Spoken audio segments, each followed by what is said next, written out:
اس کا اندر مضطر اور پریشان ہوتا ہے. یہ ایسی انسانی فطرت ہے جس کو کوئی جھٹلا نہیں سکتا. تو جو پوری زندگی کی منزل بھول چکا ہو وہ کیسے میں مان جاؤں کہ وہ بڑا پرسکون انسان ہے, بڑے چین سے رہنے والا انسان ہے اور بڑے اطمینان کی زندگی گزار رہا ہے.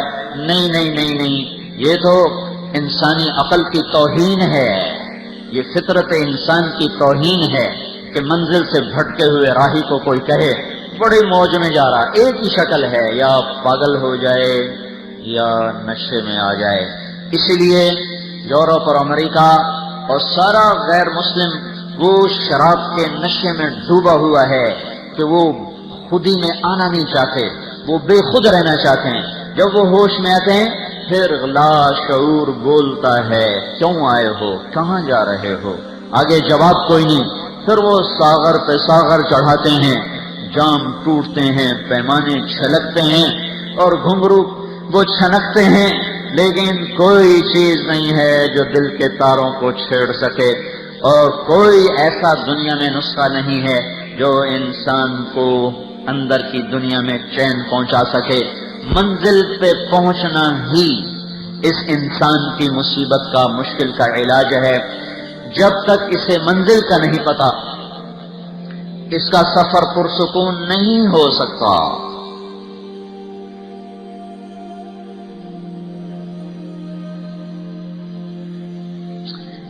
ایک موڑ غلط کاٹ لو طبیعت پریشان ہو جاتی ہے. ساری زندگی کا موڑ غلط کاٹ لے تو کیسے چین سے چلے گا. ایک سڑک غلط لے لے تو ڈرائیور کو گالیاں دیتا ہے, ٹائم ضائع کر دیتا ہے, کچھ روپے انا ہے, منہ چاہتے توری جانا ہے. اور پوری زندگی کی سڑک اگر غلط اختیار کر لی تو میں کیسے مان جاؤں کہ یہ بڑے چین میں ہے. میں کیسے تسلیم کر لوں کہ ایک سڑک کے غلط موڑ کاٹنے پر تو وہ جھنجھنا جاتا ہے اور پوری زندگی کا موڑ غلط کٹا ہوا ہے.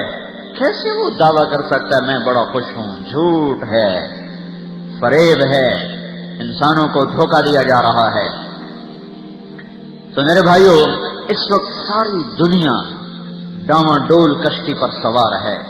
پیندے میں سوراخ, سو چھید, بادبان پھٹے ہوئے, موجوں میں طغیانی.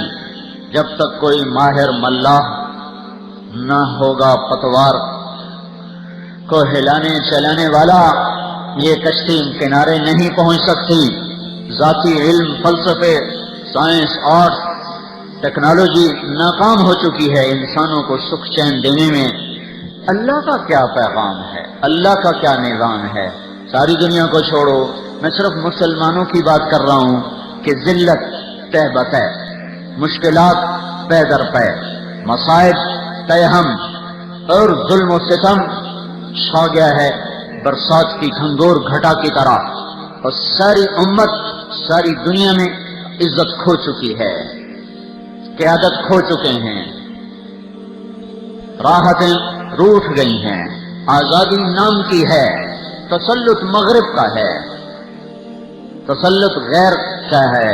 حکمران ہمیں, اس لیے میں کہتا ہوں حکمرانوں کو گالیاں نہ دو, یہ تو بیچارے کچھ بھی نہیں ہیں, ان کے ہاتھ میں کچھ نہیں ہے, ان کو صرف جھنڈے والی گاڑیاں ملی ہوئی اور کچھ نہیں ہے.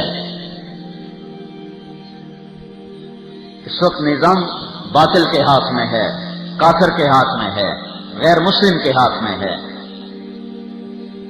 تو انفرادی مسائل, اجتماعی مسائل, ملکی مسائل, حکومت کے مسائل اور دن رات کے مسائل, کہیں توپوں کی گھن گرج, کہیں بموں کی بارش, کہیں ہمارے عقائد پہ حملے, کہیں ہمارے دین پر حملہ, کہیں رسالت پہ, کہیں توحید پہ, کہیں کتاب پہ, کہیں قرآن پہ. یہ باہر سے, اور اندر بھی تو بتاؤں, مجھے خیال آ رہا تھا توہین رسالت پر کتنے جلوس نکلے. یہ ایک ایمان کا مظہر ہے, اگرچہ اس کو سیاسی لوگوں نے اس کا نفع اٹھا لیا, توڑ پھوڑ, جلاؤ, گھیراؤ. یہ تو کوئی ناموس رسالت کا تقاضا نہیں ہے, یہ تو شرمگیزی ہے, یہ تو شورش پسندی ہے. اپنے ہی گھروں کو آگ لگا دینا, غریب لوگوں کو موٹر سائیکل جلا دینا, بسوں کو آگ لگا دینا, یہ تو سیاسی لوگوں کے ہاتھ میں آ گیا. لوگوں کا جذبہ، نوجوانوں کا جذبہ، لیکن میرے بھائیوں اذان پہ 95 لوگ نماز پڑھنے نہیں آتے، یہ گستاخی رسول نہیں ہو رہی؟ میرے نبی نے 23 برس عمل سے دکھایا، قول سے دکھایا، جعلت قرۃ عینی فی الصلاۃ، میری آنکھوں کی ٹھنڈک ہے نماز، آنکھوں کی ٹھنڈک، جعلت قرۃ عینی، میری آنکھوں کی ٹھنڈک ہے نماز۔ یا بلال ارحنا بہا، اے بلال اقیم فارحنا بہا، اذان دے، اقامت کہ اور مجھے راحت پہنچا، میں نماز پڑھوں مجھے راحت پہنچا۔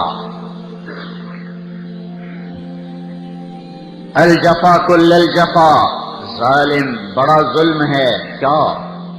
النفاق کل النفاق، منافقت کی انتہا، ظلم کی انتہا کیا ہے یا رسول اللہ؟